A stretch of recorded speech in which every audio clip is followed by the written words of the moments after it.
Cricket, if I can, I want to throw up one idea because I think it might be helpful to a mental model if you're having these conversations inside your organization. I mentioned this at the end, but sort of the strong tie, weak tie thing. And I think this will bridge us over to a conversation which has been a lot in the chat room around sort of the operating cycle of an organization.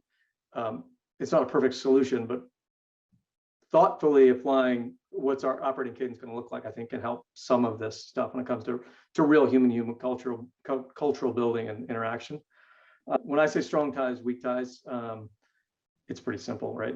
If this is me, we all live inside of our human to human networks, right? Whether it's your family, your professional friends, et cetera.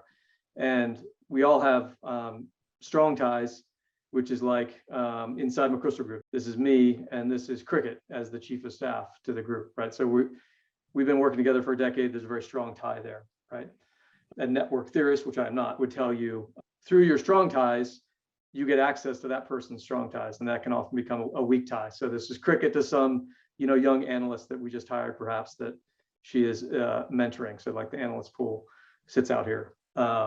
In normal day-to-day, and someone mentioned this earlier, when this group here sits through a meeting, it's immediately obvious to the analyst group that there's a strong tie here. And so their connectedness with me as a human, because they have a strong tie to Cricket, goes up, right? So their trust level, et cetera, because they're seeing that interaction. Here's a person that's been mentoring me. She has a trust-based relationship with this person over here. Therefore, we're not going to be best buddies, but some of that's going to bleed off. It also gives you the opportunity to say, hey, if I know what I can get from Cricket's strong ties, and this might be a finance person, it might be a salesperson, whatever it is, I can circumvent her and say, hey, we're both buddies with Cricket. I need this thing done really quickly. And they're going to say, yeah, I know we share this strong tie, therefore let's do some work together. It's another way of looking is how trust grows in an organization.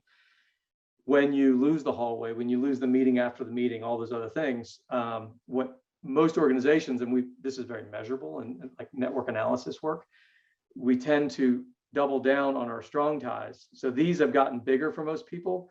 And if anecdotally, if you looked at your calendar, compared it now to 2 years ago, you probably see evidence of this, where if we were all in the same building, Cricket and I would talk formally, maybe every third day or something like that, but informally, constantly in the hallway and stuff. Now we talk formally twice a day, right? So I'm super dependent on this strong tie, and these can really atrophy, right? Because no one is in those conversations. There's a bunch of point phone calls or emails, et cetera. And so I'm losing my weak ties. So if you look at an organization, 2 years ago, 3 years ago, you'd have seen a series of a very nice, in a healthy organization, set of like strong tie, weak tie sort of connections all over the place. And now what you would see is a mostly sort of dominant strong tie organization, right? And that can lead to burnout and misalignment, et cetera. So pause there. Cricket, you might want to add to that or any other thoughts, but it bleeds into like creating an operating cadence so that I can, both through digital forums like we're doing here and through the appropriate use of human to human touch points.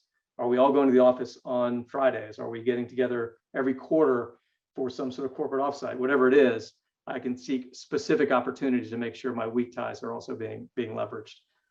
Cricket, anything to add there? Yeah, I would just add, I'm also not a network theorist, but working with some on our team, they talked about this, very typical tendency with networks in crisis where we collapse and the network gets super tight. And so we overly rely on those really strong ties because we're in somewhat of survival mode. The challenge is now thinking, has my network changed or evolved, given that we're not as much as in immediate crisis mode as we were 2 years ago. Now, obviously things keep changing, et cetera, but being really intentional that I'm not just overly relying on those strong ties, and who are those weaker ties? And, to the points being made, I'm not running into some of these folks in the hallway anymore. So it is really hard. And I'm a full-time remote employee, even pre-pandemic. And so I had a lot of relationships prior to moving, but now it's being intentional about, okay, just calling people on the phone, connecting with people, kind of running through my mental Rolodex of who haven't I connected with in a while, because I'm probably dropping the ball. So it's that intention behind thinking yeah, strong ties are important, but also those weak ties.